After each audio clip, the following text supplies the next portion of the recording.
नमस्कार, आप देख रहे हैं सुप्रीम न्यूज़। मैं मोनू कुमार स्वागत करता हूं आप सभी का आपका पसंदीदा कार्यक्रम शो जिसका नाम है जन की बात। जन की बात में दर्शकों, आज हम जिस विषय पर बात करने के लिए यहाँ पर मौजूद हैं वो है आगामी यूपी विधानसभा चुनाव 2022। जी हाँ, आखिर 2022 जो विधानसभा चुनाव जो फरवरी मार्च में होने जा रहा है, उस चुनाव में किसकी सरकार बनेगी, कौन सी पार्टी को बहुमत मिलेगी या गठबंधन की सरकार बनेगी, इन तमाम बातों पर बात करने के लिए आज हम सभी यहाँ पर मौजूद हैं। इस डिबेट को हम शुरू करें इससे पहले हम आपको आज अपने मेहमानों से परिचय करा देते हैं। हमारे साथ भारतीय जनता पार्टी के समर्थक और नेता राजेंद्र जी मौजूद हैं। राजेंद्र जी, आपका बहुत बहुत स्वागत है। और इसके साथ ही हमारे साथ समाजवादी पार्टी का बात रखने के लिए समाजवादी पार्टी के युवा नेता अमरुद्दीन खान हमारे साथ मौजूद हैं। आपका बहुत बहुत स्वागत है अमरुद्दीन। आप दोनों को 30 सेकंड का समय दिया जाएगा। 30 सेकंड में आप सबसे पहले अपनी पार्टी की बात रखिए। आखिर 2022 जो चुनाव होने वाला है उसमें आपकी पार्टी का क्या कहना है और क्या तैयारी है। 30 सेकंड। जी राजेंद्र जी, सबसे पहले शुरुआत आपसे करते हैं। बहुत बहुत धन्यवाद मोहन कुमार जी।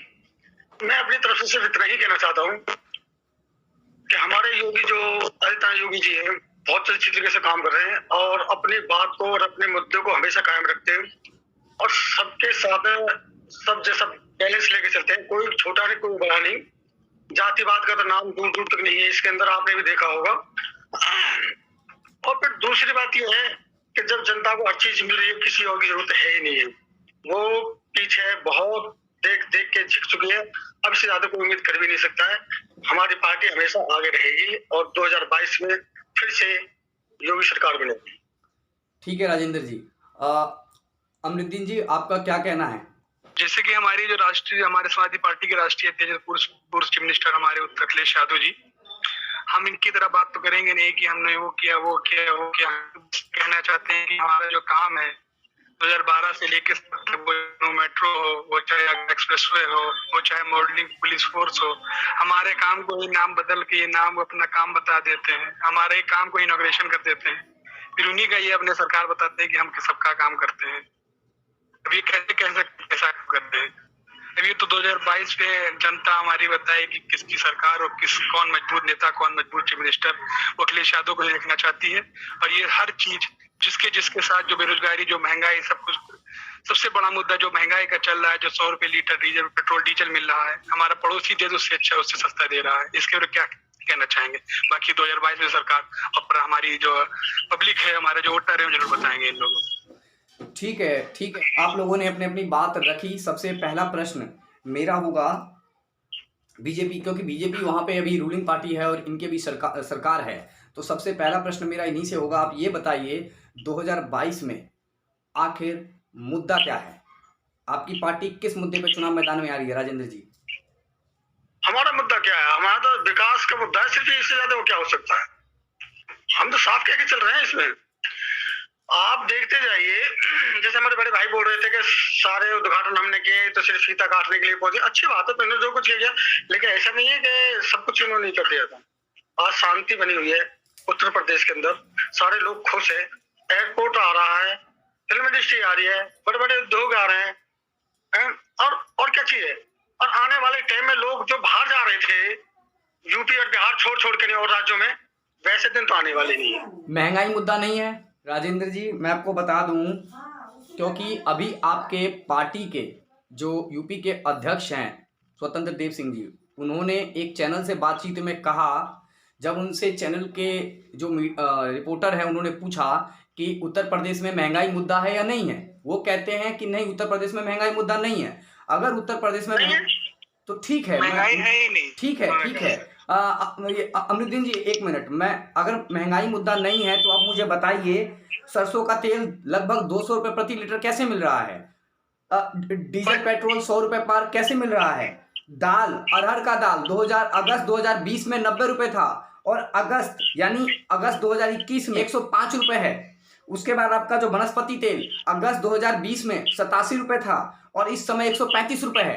क्या आपने कभी 100 रुपए तेल डीजल पेट्रोल का दाम देखा था इससे पहले किसी भी सरकार में? मैं एक बात कहूंगा छोटी सी जी, इससे पहले हर चीज सस्ती थी, ठीक है, हर चीज सस्ती थी। क्या वहाँ गुंडा राज खत्म था? या वहाँ जो माफिया थे वो नहीं थे वैसे? यानी कि गुंडा राज आज नहीं है, होने की वजह से खत्म हो गया था सारा का सारा। गुंडा राज आज नहीं है, आदमी चीज है, आपकी आवाज नहीं आ रही है। गुंडा राज आज नहीं है। ये वहाँ इतनी सस्ते होने के बाद में यूपी का बंदा, बिहार का बंदा ये बाहर कमाने के लिए क्यों चला गया था? हर चीज सस्ती थी तो अखिलेश यादव के राज में, मायावती के राज में जब हर चीज सस्ती थी। कमाने में फर्क है भाई, सस्ती और कमाने में फर्क है। थोड़ी सी बात है, देखिए बड़े भाई आप क्या कहना चाहेंगे? आप क्या कहना आप चाहेंगे? सोचिए, आप खुद सोचिए इस बात को कि हर चीज सस्ती थी उस टाइम पर, तो ये लोग क्यों चले गए थे छोड़ के नहीं यूपी बिहार? बताइए ना, क्यों चले गए थे? अरे भाई साहब, आज के जमाना है, 21वीं सदी है, 10 रुपए फालतू दे दो, पर्सनैलिटी दे दो, आप कोई मना नहीं करेगा।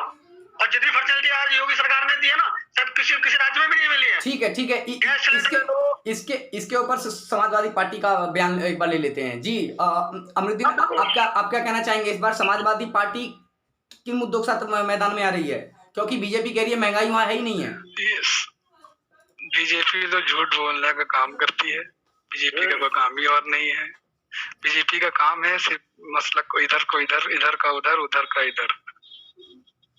ठीक, बोलने महंगाई नहीं है, पहले इन्होंने बोला कि महंगाई है, वो हसदा थी। ठीक, फिर जब आपने स्वतंत्र देव जी का बयान बताया, इन्होंने तो कहा महंगाई। और पार्टी की माइक्रोफोन जैसे इनका जो कहना है मेन की हमारा, हेलो, हाँ, महंगाई का मुद्दा नहीं, पहले इन्होंने बोला कि महंगाई है ही नहीं, फिर इन्होंने आपने स्वतंत्र देव जी का इनको बयान बताया तो ये उधर से पलट गए कि महंगाई नहीं है, यहाँ पे भी नहीं है। पहले उन्होंने कहा कि है, फिर जब आपने बयान बताया तो है, फिर ये बोलते हैं क्वालिटी की बात, डीजल, पेट्रोल, सरसों का तेल, जो गरीब आदमी एक सरसों का तेल 200 रुपये लीटर खरीद रहा है। और इन्होंने बताया कि यूपी के लोग क्या बाहर इधर उधर जाते हैं, दूसरे स्टेट जाते हैं, तो आज नहीं जाते, आज इसलिए जाते हैं क्योंकि बाहर कहीं काम ही नहीं, पहले काम होता था इंडस्ट्रियल एरिया में, कहीं काम होता था, कहीं गुजरात में होता था, कहीं महाराष्ट्र होता था। इस समय आप लोग सिर्फ वादे करते हैं, कुछ किया कुछ नहीं। लेकिन अमरुद्दीन, मैं आपको बीच में टोकना चाहूंगा, लेकिन बीजेपी का ये कहना है हमने लगभग इसी साल हमने 2 लाख जो युवा हैं उनको हमने सरकारी नौकरी दी। इसके अलावा हमने 25 लाख जो युवा हैं उनको भी हमने रोजगार दिया, उन तक रोजगार पहुंचाया। तो सरकार तो कह रही है रोजगार हमने दिया है, सरकार के पास आंकड़ा भी है। कागजी तौर पे ये आंकड़ा है, सिर्फ ये आंकड़ा देने वाली सरकार है। जब आंकड़ा ये दे सकती है कि 20,000 जनता में से हमने 15 करोड़ 20 करोड़ लोगों में से 15 करोड़ लोगों को गल्ला बांट दिया, तो आप समझ लीजिए 50% से ज्यादा लोग यहाँ गल्ला खरीद ले, गरीबी 5 किलो वाली पा रहे हैं। तो इससे बड़ा क्या दशा होगी कि 50 राजेंद्र जी जवाब दीजिए। क्या कर सकते हैं? बहुत बड़ा आरोप लगा रहे हैं आप पर, कि कह रहे हैं कि सरकार सिर्फ आंकड़ा देती है, जमीन पे काम ही नहीं करती। आंकड़ा तो ये लोग देते, हमने आंकड़े नहीं दिए, हम तो साफ बोल रहे हैं, हम नहीं, हम आंकड़े नहीं देते, सरकार में हम नहीं है, आंकड़े थोड़े लोग हैं, हम आंकड़े जनता देगी ना 2022 में। आपको बढ़िया वाले जो भी आंकड़े चाहिए ना, एसी के जो रूम में आपको आंकड़े मिलते हैं ना, वो जनता ने जमीन पे बना के रखती है हमेशा। जो पुराने जो काम आपने कार्य किए थे ना बहुत बढ़िया, उसके जो 2022 में बढ़िया वाला आपको आंकड़े मिलेंगे। आप जो चिल्ला रहे हो ना महंगाई, नहीं सुनो भैया, दूसरे लोग आप जो बोल रहे हो ना महंगाई वाला आदमी है ना, गरीब नहीं होता है, जो सरसों का तेल खाने वाला आदमी होता है, गरीब होता है जो रोड पे बैठा होता है। और आपकी सरकार ने रोड पे बैठा के रख दिया यूपी बिहार वालों को, जो आज खाना नहीं खाता है क्या, शहरों में जाके नहीं है, मजदूरी कर रहे हैं। आप ये बताइए, मेरा प्रश्न समाजवादी पार्टी के नेता से है। आप ये बताइए, अभी आपके सांसद हैं, संभल से सांसद है, राज्यसभा सांसद है शफीकुर रहमान, आपको पता होगा मैं क्या प्रश्न रखने जा रहा हूँ। उन्होंने एक बयान दिया, उन्होंने तालिबान का समर्थन किया, और तालिबान का समर्थन करते हुए हमारे भारत के जो मतलब भारत की आज़ादी के साथ उन्होंने समर्थन कर दिया। तो आप अपने सांसद के बयान को किस हद तक देखते हैं? क्या राष्ट्रीय अध्यक्ष अखिलेश यादव उनकी बात से सहमत हैं? ये कोई बड़ी बात हुई?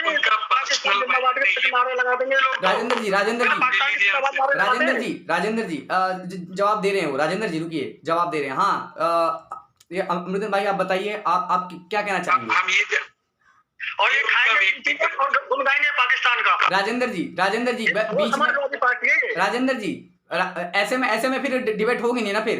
हम ये कोई यहाँ हम पाकिस्तान और हिंदुस्तान करने के लिए नहीं बैठे ना राजेंद्र जी। जनता को नहीं, कुछ नहीं, वो सच्चाई बता रहा हूँ मैं। राजेंद्र ये जी, अपने शहर के बारे में नहीं सोचते, दूसरों के बारे में सोचते हैं। राजेंद्र जी बात ये सुनिए। अच्छे वाले समाजवादी हैं। राजेंद्र जी देखिए, हमारी इस डिबेट को जनता भी देखेगी, इसीलिए मैं कह रहा हूँ जनता देख भी रही है और देखेगी, इसलिए मैं कह रहा हूँ कि इस डिबेट को एक डिस्कशन होने दीजिए। तू मैं अच्छा रहता नहीं है ना फिर आप नहीं, मैंने देखिए राजेंद्र जी कोई गलती से मैंने बोला तो आप नहीं देखिए आप बड़े भाई हो हमारे। राजेंद्र जी सवाल पूछने के लिए यहाँ मैं हूँ और आप दोनों अपने अपने पार्टी का मुस्लिम भाई भाई हैं। आप बिल्कुल को तो फिर कौन कहता है भाई भाई नहीं है। तो आप जवाब देने के लिए हैं तो आप प्लीज जवाब दीजिए। आप प्रश्न मत करिए, प्रश्न में मेरे पे छोड़िए, प्रश्न मेरे को करना है, आपसे भी करना है, उनसे भी करना है। और ये प्रश्न मेरा नहीं है, जनता का प्रश्न है, तो प्रश्न मुझे करने दीजिए। जी आप जवाब दे रहे थे, जी जवाब दीजिए अमरुद्दीन भाई। जी जैसे कि उनका जो बयान आया वो उनका पर्सनली भले बयान हो, मैंने बयान सुना नहीं है अभी फिलहाल तो, और अगर उनका बयान आया तो वो किसी पार्टी की तरफ से नहीं आया होगा, उनका पर्सनली बयान आया होगा। क्या बात कर रहे हैं, और रही तालिबान क्या बात कर रहे हैं, मतलब कि बयान नहीं सुना आपने, मतलब हर मीडिया चैनल बयान दिखा रहा है उनका, आपके बयान नहीं सुना, अखबार में बड़ी बड़ी सुर्खियों में उनका बयान आया है आपके अखबार। क्या बात कर रहे हैं सर, क्या बात कर रहे हैं आप? तो कुछ भी तो कह रहे हैं, आप सब भी तो कुछ कह रहे हैं कि उनका पर्सनल हो सकता है, कुछ बोला होगा। और रही तालिबान पे, जो तालिबान का स्टैंड हुआ वो इंडियन गवर्नमेंट ने भी अभी तक कोई बयान नहीं दिया है कि उस पर क्या करना चाहिए। इंडियन गवर्नमेंट को सपोर्ट करना चाहिए, यानी कि आपकी पार्टी उनके बयान का खंडन करती है, आपका ये कहना है। अगर उन्होंने बयान दिया भी है तो खंडन करती है। हमने सुना नहीं, वो बयान सुना नहीं, सही बताएं तो सुना नहीं। ठीक है, तो एक प्रश्न और है आपसे। आपके पास तो सुना दी। ठीक है, एक प्रश्न और है। अखिलेश यादव ने अभी एक बुकलेट जारी किया, उसके अंदर उन्होंने कहा है, उनका एक तरीके से ये नारा भी हो सकता है 2022 का, कि 22 में बाईसाइकिल, 22 में बाईसाइकिल उन्होंने कहा है। जो सच है वो सच है। जी तो आप इसी से रिलेटेड मेरा प्रश्न है, 2017 का चुनाव होता है, राहुल गांधी और अखिलेश यादव दोनों यूपी का भ्रमण करते हैं, रोड पर निकलते हैं और कहते हैं कि यूपी को ये 7 पसंद है। वहां पर साइकिल का क्या हाल होता है वो जनता देखती है। 2019 में के चुनाव में जब हम आते हैं आम चुनाव में, तो अखिलेश यादव अपनी बुआ यानी मायावती के साथ चुनाव लड़ते हैं, एसपी बीएसपी गठबंधन होता है और हाथी साइकिल की सवारी करती है और साइकिल पंचर हो जाता है, ये भी पता है। तो अब आपके सांसद हैं, उनका नाम है एसटी हसन, उन्होंने मुरादाबाद से सांसद है, उन्होंने कहा है कि भले 2022 में किसी पार्टी को बहुमत ना मिले, समाजवादी पार्टी और बहुजन समाज पार्टी और कांग्रेस को ना मिले, लेकिन ये तीनों गठबंधन सरकार बनाए और बीजेपी को आने से रोके। यानी कि सिर्फ आपका मकसद यही है आपके पार्टी का कि हमें कैसे भी करके बीजेपी को सत्ता में नहीं आने देना है। क्या कोई मुद्दा भी है या सिर्फ यही एक मकसद रहा है? क्या कहना चाहेंगे आप अपने? जैसे कि आपने कहा कि पार्टी को समर्थन कर लेना चाहिए, तो ये पोस्ट इलेक्शन की बात नहीं है, ये प्री इलेक्शन की बात नहीं, पोस्ट इलेक्शन की भले बात हो सकती है। और इसका जो भी करेगी वो पार्टी के राष्ट्रीय अध्यक्ष, पार्टी के समीकरण वाले, जो पार्टी के जो कार्यकारी सदस्य थे वो लोग करेंगे। इसमें हम जैसे कार्यकर्ता कुछ कर भी नहीं सकते, वो जैसा कहेंगे वैसा हम लोग करेंगे। वो छोटी पार्टी से गठबंधन करेंगे, छोटी पार्टी गठबंधन करेंगे।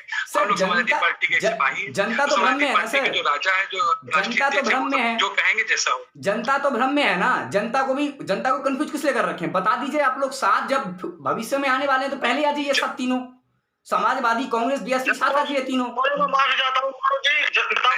ऐसा कहीं नहीं हुआ, ऐसा कहीं नहीं हुआ। जैसे बिहार का इलेक्शन देखा जाए तो पहले लालू और नीतीश साथ मिलकर बीजेपी की सरकार बनाए बैठे हुए हैं, तो इसको भी आप जनता वो समझती है जैसे क्या होता है। तो पोस्ट इलेक्शन की वो तो ये पोस्ट गठबंधन की बात हम यहाँ नहीं करेंगे, क्योंकि अभी इलेक्शन में आया नहीं, इलेक्शन हो जाएगा तो देखेंगे, और वो जो भी देखेंगे वो राष्ट्रीय अध्यक्ष ही देखेंगे, हम लोग का कोई वो हैसियत नहीं है वो नहीं। ठीक है, अमरुद्दीन आप मुझे बताइए, समाजवादी पार्टी के 2022 में वो 4 मुद्दे बता दीजिए जो वो लेकर के इलेक्शन में जा रहे हैं। 4 मुद्दे क्या हैं जो आप जनता के बीच में जाएंगे लेकर के? हमारा 4 मुद्दा मेन मुद्दे यही है कि विकास का काम विकास नहीं हो रहा था। जो हमारे काम कोई जो उद्घाटन करते आ रहे हैं, ये हम नया काम थोड़ा जाती है, 100 को 112 कर दे, सिर्फ नाम बदल दे, काम का वही काम रहता है। इसमें क्या होता है? अब इलाहाबाद को प्रयागराज कर दो, इससे थोड़ी ना होता है। इलाहाबाद में भी अगर इलाहाबाद नाम होता तो 100 रुपये लीटर डीजल मिलता, तो प्रयागराज है तो 100 रुपये मिल रहा है। हमारा मेन मुद्दा यही होगा, बेरोजगारी का मुद्दा, हमारा विकास का मुद्दा, जो हमारी विकास की राह रुक गई है। जैसे हमारी जो आप पहले लखनऊ से आप दिल्ली जाते थे तो 10-10, 12-12 घंटे लगते थे, हमने आगरा एक्सप्रेसवे दिए। लखनऊ से आगरा, आगरा से फिर वो दिल्ली का कितना रास्ता आसानी हो गया। कहते हैं कि जैसे शहरों को को जोड़ता है तो रोडें जोड़ती है। अगर हमको एक शहर दूसरे शहर जाना है, जितना समय कम पड़ेगा उतना ही हमारा विकास होगा। तो ये हमारा मेन काम यही है कि हम विकास का मुद्दा मेन लेके जाएंगे। फिर बेरोजगारी का तो हमारा मेन मुद्दा, सबसे बड़ा मुद्दा यही है। किसान को जो आय बढ़ाई नहीं जा रही, जो आय 2017 में थी वही आय इस समय भी है। जो गन्ने का पैसा बहुत 70-80% गन्ने का भुगतान नहीं हो पा रहा, इस पर कोई सरकार नहीं बोलती। इस सरकार सिर्फ ठीक है घुमा फिरा के बात करती है, मेन मुद्दे पे नहीं आती है। ठीक है अब जैसे सिलेंडर का 25 रुपए रेट बढ़ाया गया कल परसों। कोई रेट होता है 500 रुपए का सिलेंडर, 500 रुपए का सिलेंडर जब बिल लाता तो खोपड़ी पे लाद किलो सिलेंडर घुमाते। ठीक है इस समय 9 ठीक है राजेंद्र जी, 2 सिलेंडर थे ना, और सस्ता भी था। लेटरिन बाथरूम की सुविधा थी आपके राज्य में, सबके घर में एकदम फर्स्ट क्लास था। घर में लेट लगा रखी थी आपने, एकदम क्लीन कर रखे थे ना आपने, अपने टाइम में अपने क्लीन कर रखे थे ना। इंडिया कॉन्स्टिट्यूशनल बॉडी किसी का राज नहीं। आप भाई साहब ऐसी बातें कर रहे हो कि जैसे ये कहने में ये कोई बात नहीं। राजेंद्र जी प्रश्न आप समझ नहीं रहे हो। जनता को भयभीत करने की सिवा कुछ नहीं कर रहे हैं। ये वो लोग हैं जिन्होंने एक 2 रुपए किलो वाला नमक 100 रुपए किलो बिकवा दिया। ठीक है राजेंद्र जी, प्रश्न अभी हाल ही में आरएसएस की एक बैठक हुई। उस आरएसएस की बैठक मामूली तौर पे चुनाव को लेकर के हो रही है और बहुत बैठ होती जा रही हैं। उस बैठक में योगी आदित्यनाथ भी मौजूद थे और भी जो BL संतोष हैं, संगठन महामंत्री हैं बीजेपी के, और राधा मोहन सिंह जो बीजेपी के प्रभारी हैं, उत्तर प्रदेश बीजेपी के प्रभारी हैं, वो भी मौजूद थे। तो उसमें बात ये हो रही थी कि मुद्दा क्या रखा जाए चुनाव में। तो सूत्रों के हवाले से जो खबर आ रही है हमारे पास, वो ये आ रही है कि राम मंदिर, जनसंख्या बिल, धर्मांतरण, ये 3 मुद्दा लेकर के बीजेपी चुनाव में आ रही है। तो क्या ये 3 मुद्दा बीजेपी का आगामी विधानसभा चुनाव का है? ये मुद्दा नहीं है हमारे लिए, ये परिवर्तन है। हम ये परिवर्तन करना चाह रहे हैं और आगे भी कर रहा है, अब तक करते हैं, आगे भी करते रहेंगे। ये मुद्दा नहीं हमारे लिए। जो मुद्दा वो तो खत्म हो चुका। सर महंगाई आसमान छू रही है सर, मतलब कि मुद्दा खत्म हो गया। मुद्दा नहीं है, ये परिवर्तन की लहर है। परिवर्तन किया जा रहा है अलग अलग नामों से। आपके लिए सीरियस हो सकता है, हमारे लिए सीरियस नहीं है ये, क्योंकि अकेले मोदी जी, योगी जी नहीं कर रहे हैं, 125 करोड़ देशवासी मिलकर इस काम को कर रहे हैं। आप क्या कहना चाहेंगे? ये अमरुद्दीन क्या कहना चाहेंगे? ये परिवर्तन है, वो मुद्दे नहीं है। मुद्दे तो इनके पास भी नहीं है। राजेंद्र जी इनके पास विकास का कोई मुद्दा नहीं। इनके पास सिर्फ धर्म की राजनीति करने वाले लोग हैं ये सब। हमने जिस स्टेशन पे मेट्रो स्टेशन छोड़ के गए, लखनऊ मेट्रो स्टेशन, आज तक वही मेट्रो स्टेशन से एक मेट्रो स्टेशन आगे नहीं बढ़ पाया इनसे। जहां तक हमने दिया वहीं तक बना रहा। अभी 5 साल में एक मेट्रो स्टेशन इन्होंने बनाया तो बता दीजिए। ये गमीनी चौधरी को कहते हैं कि हमने इतने एम्स दे दिए, इतने MIM दे दिए, इतने मेडिकल कॉलेज दे दिए। हमारे जिले के मेडिकल कॉलेज जो समाजवादी पार्टी के द्वारा बनाया गया, वह उद्घाटन ये लोग करके बोलते हैं हमने करते हैं। इसे यही करते हैं सर। ये सिर्फ एक समाज को बांटने वाले लोग हैं, समाज को जोड़ने लोग नहीं है। ठीक है राजेंद्र जी, एक अभी हाल ही में कुछ समय पहले ही जब मानसून सत्र चल रहा था और अभी एक आपकी पार्टी ने एक बिल पास किया है OBC। उस बिल में ये था कि अभी तक जो राज्यों को आरक्षण मिलता था वो केंद्र के हिसाब से मिलता था, केंद्र तय करती थी। लेकिन अब उस बिल को पास करके लोकसभा राज्यसभा से पास करके राष्ट्रपति के पास भेज दिया गया है और राष्ट्रपति भी साइन इस पर कर देंगे और वो कानून बन जाएगा। तो इस कानून को 4.5 साल आने में कैसे लग गए? क्योंकि मैं इसलिए पूछ रहा हूं क्योंकि उत्तर प्रदेश में 52% OBC आबादी है। हम इसी बात को कह रहे हैं कि आप कितनी OBC जाति है, कितनी OBC, कितने परसेंटेज है, इनकी आप एक जनगणना कर लीजिए। बीजेपी वाले वो भी नहीं करना चाहते। ठीक है, पहले मुझे प्रश्न लेने दीजिए इनसे। तो आखिर बीजेपी ने इस चीज को, इस मुद्दे को अभी क्यों लाई उत्तर प्रदेश चुनाव से 5-6 महीना पहले? क्योंकि ये पूरा उत्तर प्रदेश चुनाव को रख करके इसे लाया गया है। तो क्या आपका कहना है कि इसको अभी लाने की क्या जरूरत थी? पहले ले आते, बाद में ले आते। कांग्रेस तो इस पर सवाल भी उठा रही है। कांग्रेस के पास हमारे साथ अभी जुड़े नहीं है। कांग्रेस का संसद में ये बयान था कि ठीक है आप ला रहे हैं, सारी पार्टियों ने समर्थन किया है इस बिल का, किसी पार्टी ने विरोध नहीं किया, समाजवादी, बीएसपी, आरजेडी, कांग्रेस सब। लेकिन अगर आप राज्यों को मतलब कि आरक्षण देने का अधिकार देंगे तो उनको ये आरक्षण देने का अधिकार आप 50% से ज्यादा क्यों नहीं दे सकते? आप बिल में मेंशन करिए कि हम 50% से ज्यादा आरक्षण देंगे।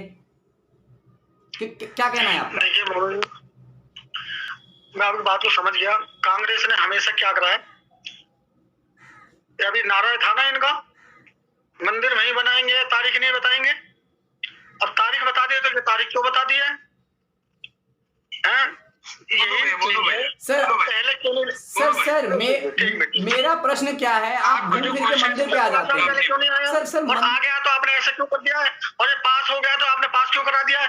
इनके कभी भी सवाल के जवाब पूरे नहीं हो सकते, आप कितनी कोशिश करते हैं। सर आप घूम फिर के मंदिर पे क्यों आ जाते हैं? मेरा प्रश्न मंदिर से रिलेटेड नहीं था ना, मेरा प्रश्न ओबीसी आरक्षण से रिलेटेड था। तो आप ओबीसी आरक्षण पे बोलिए ना। 4 साल बाद क्यों लेके आए इसको? आपने ये तो बोला ना 4 साल बाद क्यों लेके आए? जी, इस समय लाने की क्या आवश्यकता थी? या तो 2-3 साल पहले लाते या बाद में चुनाव के बाद लाते। और लाए भी तो कांग्रेस प्रश्न खड़ा कर रही है ना कि इसके अंदर 50% आरक्षण ही क्यों? इसके अंदर 50 से 60 भी हो सकता है आरक्षण। वो ये कानून में ये सरकार मेंशन करे, कांग्रेस का प्रश्न है। तो आखिरी चुनाव को देखते हुए क्यों लाया गया? आपसे मैं क्वेश्चन क्या करता हूँ, आप बीच में मंदिर ले आते हैं, मस्जिद ले आते हैं, गुरुद्वारा ले आते हैं। इन्होंने खुद क्यों किया? दिमागदार आदमी है तो ये बताइए। और जब कोई कर रहा है तो करने नहीं देते, टांग खींचना शुरू कर देते हैं, ऐसा क्यों किया, वैसा क्यों किया। कम से कम इसे करने तो दो, पास हो गया है तो ऐसे थोड़ी करवा लिया उसको। ठीक है अमृतुद्दीन, ऑफिस में जाओ, ठीक है राजेंद्र जी, ठीक है अमृतुद्दीन, आपकी पार्टी ने भी इस बिल का समर्थन किया है और प्रश्न भी संसद में उठाए थे बहुत सारे। इस बिल का समर्थन करते हुए कई सारे प्रश्न रखे थे आपके समाजवादी पार्टी के नेताओं ने, सांसद ने। तो क्या आपका कहना है इस बिल को लेकर के? क्या लगता है बीजेपी का, क्या ये पूरा जो बिल है वो इलेक्शन को देखते हुए लाया गया है? ये तो आप भी बता ही दिए कि इलेक्शन की वजह से आया है, लेकिन जो आपके बता रहे हैं कि जो जाति की जनगणना है, हमारी जाति की गणना होनी चाहिए थी, वो बीजेपी किसी तरह से कराना नहीं चाहती, क्योंकि वो जानती है जाति के पता चल गया किस जाति का कितना है और किस हिसाब से गवर्नमेंट एम्प्लॉयज में देखा जाए, किसी भी एम्प्लॉय में देखा जाए कि सेंट्रल गवर्नमेंट की है, प्राइवेट गवर्नमेंट की, सेंट्रल गवर्नमेंट स्टेट गवर्नमेंट में उसमें कितनी हिस्सेदारी किस कास्ट की है और हमारे देश में कितने कास्ट कितने परसेंट है।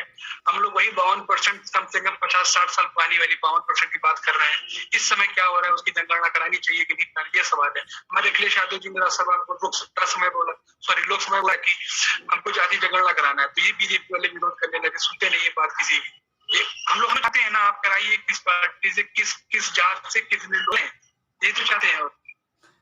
और इनसे आप क्वेश्चन पूछ रहे हो जाती कि दिल की बातें आते हैं, आप पूछ रहे हो कि क्यों लाया ये। आप तो समाजवादी आदमी हो भैया, एक मिनट, आप तो समाजवादी हो, फिर ये जातियों में क्यों बांट रहे हो सबको?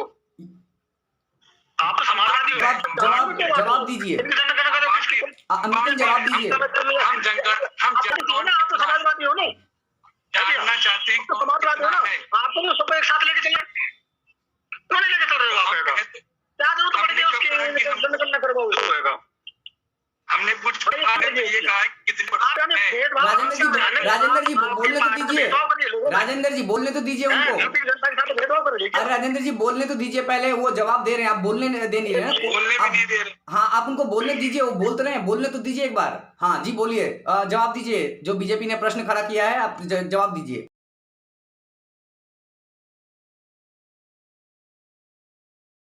सवाल कहा कि जैसे कि हमारा क्या इनका स्टैंड रहेगा इसके ऊपर।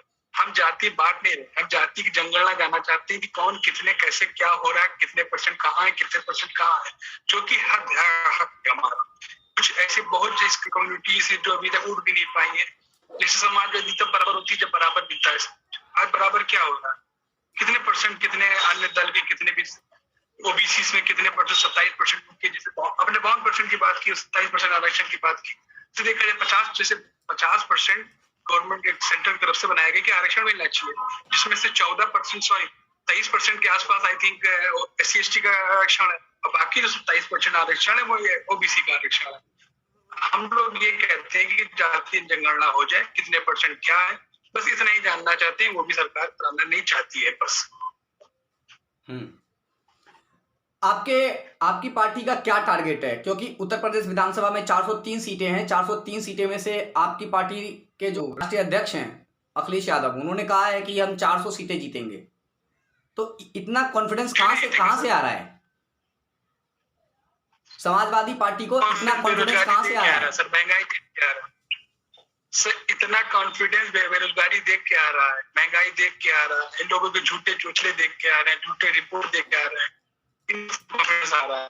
और कॉन्फिडेंस अपने विश्वास पे कि हमने सागर एक्सप्रेस में किया, जिस तरह इन्होंने 2017 में इन्होंने घुमा फिरा के हमारे प्रदेश को एक तरह से धुंधला फिंधला के वोट लिया, वो की बार नहीं चलने वाला है। पूरा सरकार, पूरी प्रजा सरकार से परेशान हो चुकी है। यहाँ पे जितने भी वोटर हैं, जितने भी सब एक तरफ वोट करेंगे और जरूर से जरूर समाजवादी पार्टी सरकार बनेगी पूर्ण बहुमत से, और हमारे राष्ट्रीय अध्यक्ष अखिलेश यादव जी पूरी तरह से चीफ मिनिस्टर यहाँ के। ठीक है अमरुद्दीन, ठीक है। हम प्रश्न लेते हैं बीजेपी से, और मेरा प्रश्न ये है, आप ये बताइए, नारा में तो समाजवादी पार्टी बीजेपी से आगे निकल गई। समाजवादी पार्टी ने 400 पार का नारा दिया तो बीजेपी ने 300 पार का नारा दिया, तो कॉन्फिडेंस तो बीजेपी से ज्यादा समाजवादी पार्टी का हाई लग रहा है। क्या कहना राजेंद्र जी इस पे?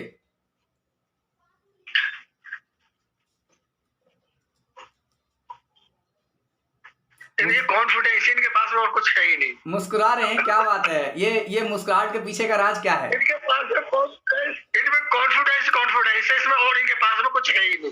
सर, किसी भी एग्जाम, कोई भी एग्जाम देने जाते हैं, एग्जाम से पहले कॉन्फिडेंस आता है, तभी तो एग्जाम सामने आ जाएगी। ठीक है ना? ये आंकड़े लगा रहे हैं ना सीट लेने के लिए, सत्ता आने के लिए, किसी तरह जातिवाद जो जनगणना करवा दो, कि ये करवा दो, वो कर दो, किसी तरह हम आ जाए सत्ता के अंदर। जैसे प्रदेश में हेल्थ सेक्टर में जो हो रहा है, बढ़िया तरीके से सत्ता देगी। इतनी मौतें हुई हेल्थ सेक्टर में, इतनी मौतें हुई बिना ऑक्सीजन। बीजेपी से ये प्रश्न है, आप ये बताइए, अगर बीजेपी को डर नहीं है तो योगी आदित्यनाथ, केशव प्रसाद मौर्य जैसे जो चेहरे को क्यों चुनाव मैदान में बीजेपी उतार रही है? क्योंकि पहले तो ये जो विधान परिषद से चुन के गए थे, तो बीजेपी इनको उतारने का कारण क्या है? डर तो है ना कि कहीं हमारे विधायक, ऊपर से 100 विधायक, आपके 100 विधायक को, हमारे सूत्रों के हवाले से खबर ये आ रही है कि बीजेपी 100 विधायक को जो टिकट है उनका काट रही है, उनमें कई मंत्री भी हैं। कहीं न कहीं बीजेपी को डर है ना कि हाँ, इस चुनाव में टक्कर तो मिल रही है। अब ये टक्कर समाजवादी पार्टी और बहुजन समाजवादी पार्टी से मिलेगी, क्योंकि ब्राह्मण भी नाराज है बीजेपी से। क्या कहना है आपका? नहीं है कि बीजेपी के किसी बात कर रहा हूँ, किसी बात कर रहा नहीं, बल्कि हौसला अफजाई करने के लिए ये सब मैदान में आए हुए हैं, और छोटे से छोटा कार्यकर्ता और बड़े से बड़ा कंधे से कंधा मिला कर विश्वास रखते हैं। उत्तर प्रदेश में सबका विश्वास सबके साथ में रहना चाहिए, वैसे उसी तरीके से है, और इसमें कोई बात नहीं है। साल हो गया आपकी सरकार के, 5 साल में कोई 5 काम बताइए जो उत्तर प्रदेश की सरकार ने उत्तर प्रदेश के लोगों के लिए किया है। 5 काम बता दीजिए, आप अपने सरकार की उपलब्धि बताइए 5। जैसे आप लगा लो, महिला सुरक्षा के बारे में भी बहुत ध्यान रखा गया है, बताइए ना। पढ़ाई के बारे में भी खूब अच्छी तरीके से देखा गया है, और आगे भी ये वर्तमान में चालू रहेगा। और दूसरी बात, कोरोना के टाइम में जितनी तेजी से काम यूपी के अंदर, जो 22 करोड़ की पॉपुलेशन है हमारे यूपी की, उसमें सब राज्यों से ज़्यादा काम हुए हैं, सबसे ज़्यादा टीके उसमें लगे हैं, और अन्यथा कितने काम हैं। दर्शकों, पूरे डिबेट का जो विश्लेषण निकल करके आ रहा है वो केवल यही रहा कि समाजवादी पार्टी अपनी पीठ थपथपाने में लगी है, तो वहीं बीजेपी अपनी पीठ थपथपाने में लगी है। इनका कहना है कि 5 साल जब हमारी सरकार थी तो हमने जनता के लिए विकास का कार्य किया, और बीजेपी का कहना है कि 5 साल हमारी सरकार हुई तो हमने विकास का काम किया, और विकास का काम हम ले करके ही यही होगा, विकास ही मुद्दा होगा, ये दोनों पार्टी का कहना है। लेकिन जब प्रश्न किया जाता है आखिर 5 काम क्या है, तो कहीं ना कहीं वो ये इस जनता के प्रश्न का, आपके प्रश्न का जवाब नहीं दे पाते हैं। तो ये तमाम चीजें, ये वाद विवाद, ये परिचर्चा, ये चलती रहेंगी, डिस्कशन चलता रहेगा। आप हमारे साथ बने रहिए और देखते रहिए जन की बात। नमस्कार।